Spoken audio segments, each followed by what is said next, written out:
जब मोदी डरता है तो आगे करता है।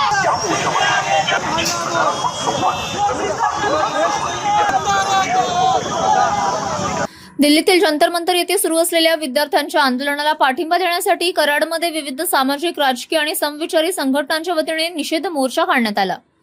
मोर्चा दरम्यान केंद्र सरकार विरोधात जोरदार घोषणाबाजी करण्यात आली। आंदोलकांनी केंद्रीय शिक्षण मंत्री धर्मेंद्र प्रधान यांनी नैतिक जबाबदारी स्वीकारून तातडीने राजीनामा द्यावा अशी मागणी केली।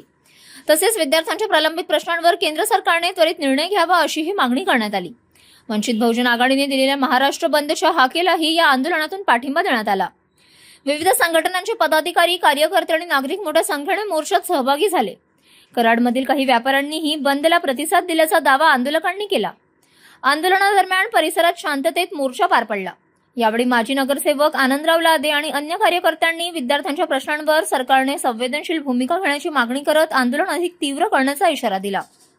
20 ते 25 दिवस दिल्ली येथे चाललेल्या जे उपोषण आहे आणि त्या उपोषणाच्या अनुषंगाने दिल्ली पोलिसांनी जो विद्यार्थ्यांवरती हल्ला केला त्या हल्ल्याचा या ठिकाणी आम्ही सर्वजण निषेध करत आहोत। आणि हे जे सरकार आहे हे सरकार मनुवादी सरकार आहे। विद्यार्थ्यांच्या मागण्या अजिबात मान्य करत नाहीत आणि यांना हे संविधान मान्य नाही। तरी संविधानाच्या या ठिकाणी अनुषंगानं आज या ठिकाणी सर्व पक्षीय आम्ही जमलेलो आहोत। आणि जे दिल्लीमध्ये जे उपोषण झालं ते लाठीचार्ज जो झाला त्यांना समर्थन देण्यासाठी सर्व पक्षाचे कार्यकर्ते, पदाधिकारी या ठिकाणी आम्ही उपस्थित राहिलेलो आहोत आणि सर्व संविधानाच्या मार्गाने या ठिकाणी आम्ही हा निषेध जाहीर केलेला आहे। जय भारत, जय संविधान।